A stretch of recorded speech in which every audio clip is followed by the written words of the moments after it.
You know, in higher level math, every now and then you come across a tool that doesn't just solve a problem, it completely changes how you think about the problem. And today, we're diving into one of the big ones, the Laplace transform. This thing is an absolute game changer, especially for engineers and physicists, because it has this incredible ability to turn the hardest parts of calculus into, believe it or not, simple algebra. So let me ask you this. Have you ever been staring at a differential equation, just feeling completely stuck? Yeah, we've all been there. These equations are, they're the language of the universe, right? They describe everything from electrical circuits to how a bridge vibrates. But actually solving them, that can be a real headache. And that headache, well, we can call it the differential dilemma. It's not just that the equations are hard, it's that the methods we usually learn first feel clunky. They're not always the right tool for the job. You just get this feeling that there has to be a better way. Think about it. The standard methods, like undetermined coefficients, can feel like you're untangling a giant knot. They work, sure, but man, they get messy fast. And they totally break down when you hit real-world stuff, like the function that describes a switch flipping on. That sudden jump, it's a nightmare for traditional calculus. Okay, but what if you could just sidestep all of that messy calculus? What if you could wave a magic wand and turn the problem into something way, way easier? Well, that's exactly where our hero, the Laplace transform, comes into play. It's this brilliant strategy that lets us jump out of the world of calculus and land right in the much friendlier world of algebra. And this right here is the whole strategy in a nutshell. On the left, you've got the time domain, or the t-domain.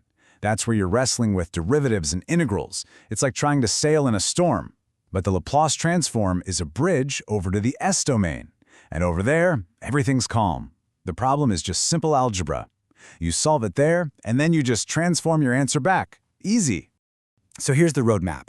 It's this really elegant three-step process. First, you take your nasty differential equation and you hit it with the transform to get into that easy s-domain.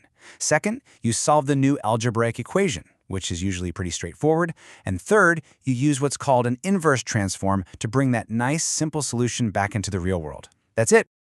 Okay, so we know why this is so useful. But what is this thing really? Let's pop the hood for a second and look at the mathematical engine that makes all this magic happen. All right, don't let the notation scare you. This integral is the heart of the whole operation. What you're doing is taking your function of time, f of t, you're multiplying it by this special exponential term, e to the minus st, and then you integrate that whole thing from 0 to infinity. And what pops out? A brand new function, f of s, that depends on this new variable s.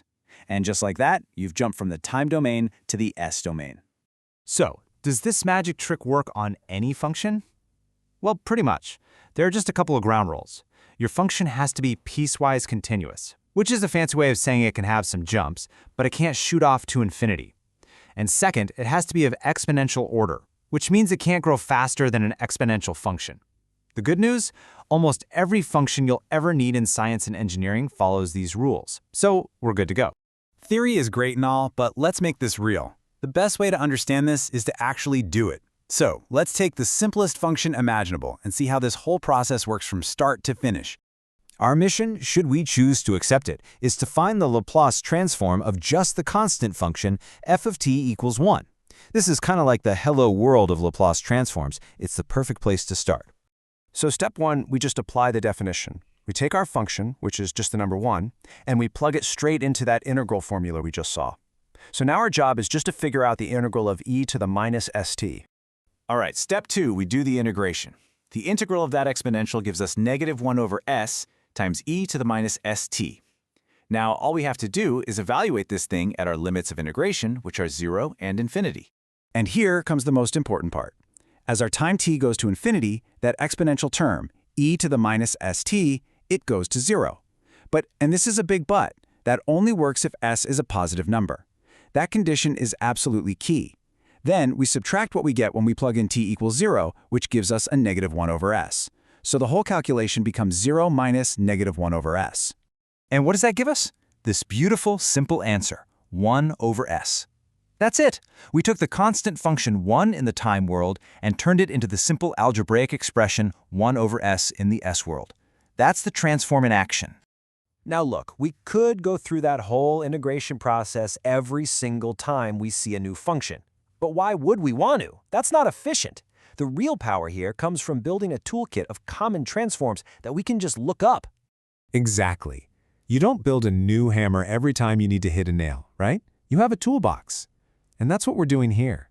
We do the hard work once to find these common patterns, and then we use those results as tools to solve much, much bigger problems without breaking a sweat. And here's a peek inside that toolkit. We just proved that the transform of 1 is 1 over s. Well, people have done the same work for all the other common functions you'll run into. Exponentials, sines, cosines, you name it. This table becomes your best friend. It lets you skip the tedious integration and jump right into the algebra.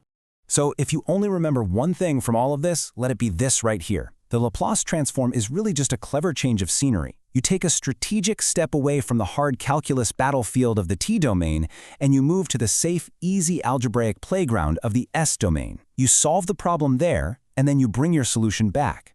And that really leaves us with a final thought that goes way beyond math. The Laplace transform teaches us an amazing lesson about problem solving. Sometimes, the most difficult challenges we face don't need more effort or a bigger hammer. They just need a new perspective, a way to transform the problem into a world where the solution suddenly becomes obvious. So, what problem will you transform next?